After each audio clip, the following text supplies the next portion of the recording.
Follow God's example, therefore, as dearly loved children, and walk in the ways of love, just as Christ loved us and gave himself up for us as fragrant offering and sacrifice to God.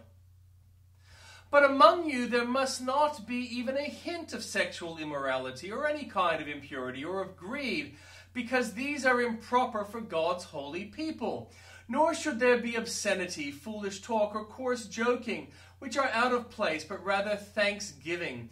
For of this you can be sure, no immoral, impure, or greedy person, such a person is an idolater, has any inheritance in the kingdom of Christ and of God.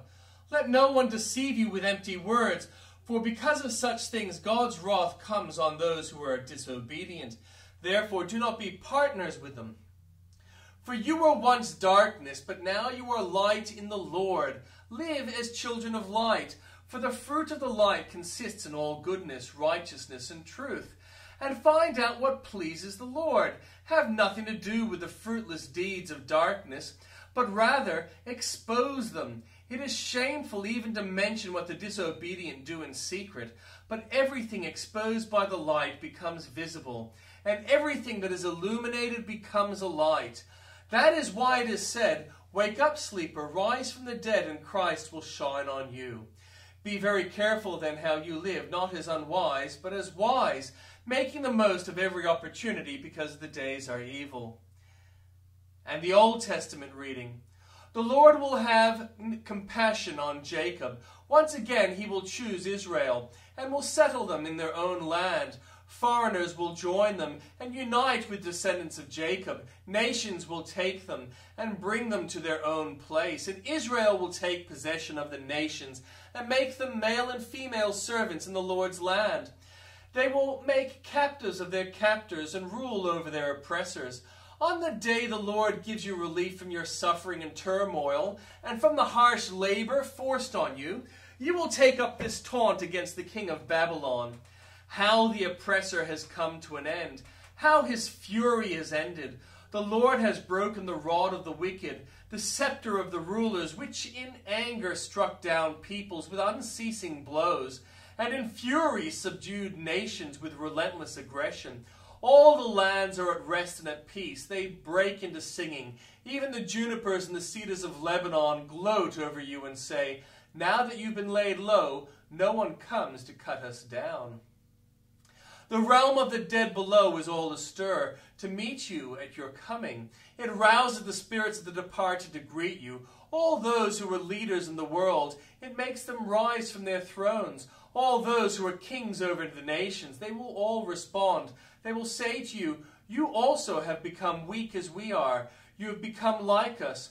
All your pomp has been brought down to the grave, along with the noise of your harps. Maggots are spread out beneath you, and worms cover you.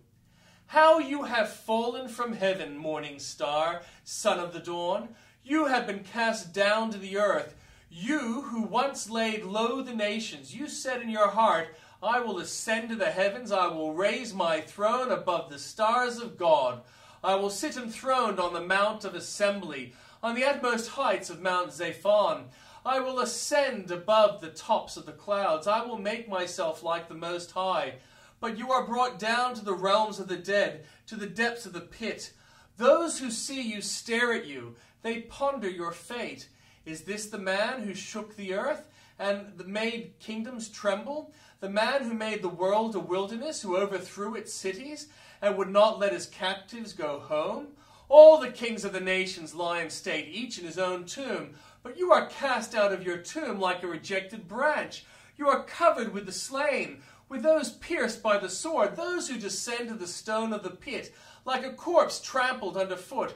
You will not join them in burial, for you have destroyed your land and killed your people. Let the offspring of the wicked never be mentioned again. Prepare a place to slaughter his children for the sins of their ancestors. They are not to rise to inherit the land and cover the earth with their cities. I will rise up against them, declares the Lord Almighty. I will wipe out Babylon's name and survivors, her offspring and descendants, declares the Lord. I will turn her into a place for owls, into swampland. I will sweep her with the broom of destruction, declares the Lord Almighty. The Lord Almighty has sworn, Surely as I have planned, so it will be, and as I have purposed, so it will happen. I will crush the Assyrian in my land. On my mountains I will trample him down. His yoke will be taken from my people, and his burden removed from their shoulders. This is the plan determined for the whole world.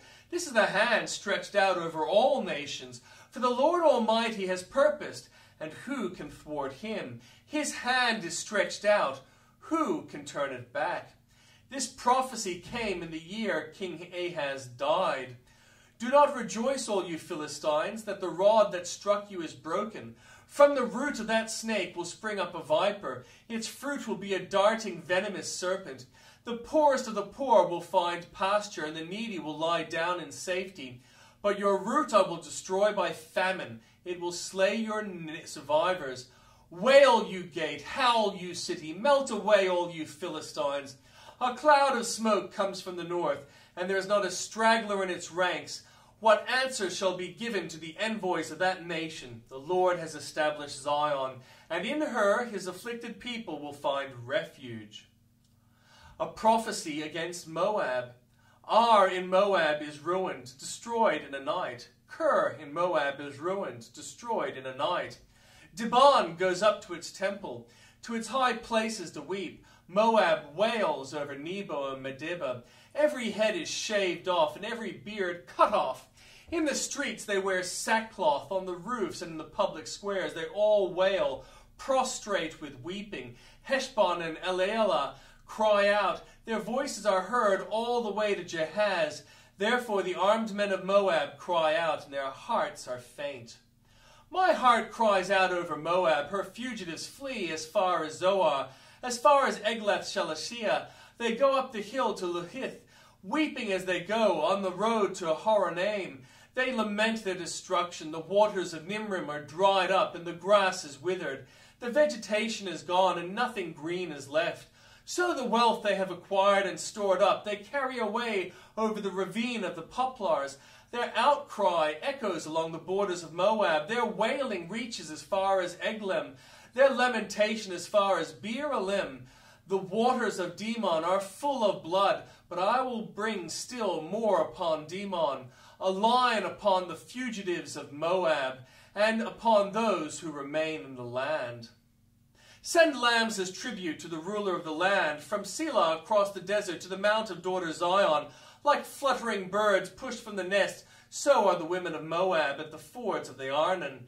Make up your mind, Moab says, render a decision, make your shadow like night. At high noon hide the fugitives, do not betray the refugees. Let the Moabite fugitives stay with you, be their shelter from the destroyer. The oppressor will come to an end, and destruction will cease. The aggressor will vanish from the land. In love a throne will be established. In faithfulness a man will sit on it, one from the house of David, one who in judging seeks justice and speeds the cause of righteousness. We have heard of Moab's pride. How great is her arrogance, of her conceit, her pride and her insolence. But her boasts are empty, therefore the Moabites wail. They wail together for Moab, lament and grieve for the raisin cakes of Kir Hareseth. The fields of Heshbon wither, the vines of Sibmah also. The rulers of the nations have trampled down the choicest vines, which once reached Jazer, and spread out towards the desert. Their shoots spread out and went as far as the sea. So I weep as Jazer weeps, for the vines of Sibmah, Heshbon, and Elealeh. I drench you with tears. The shouts of joy over your ripened fruit, and over your harvest have been stilled. Joy and gladness are taken away from the orchards. No one sings or shouts in the vineyards. No one treads out wine at the presses. For I have put an end to the shouting. My heart laments for Moab like a harp, my inmost being for Kir Hareseth. When Moab appears at her high place, she only wears herself out. When she goes to her shrine to pray, it is to no avail. This is the word the Lord has already spoken concerning Moab. But now the Lord says, within 3 years, as a servant bound by contract would count them, Moab's splendor and all her many people will be despised, and her survivors will be very few and feeble.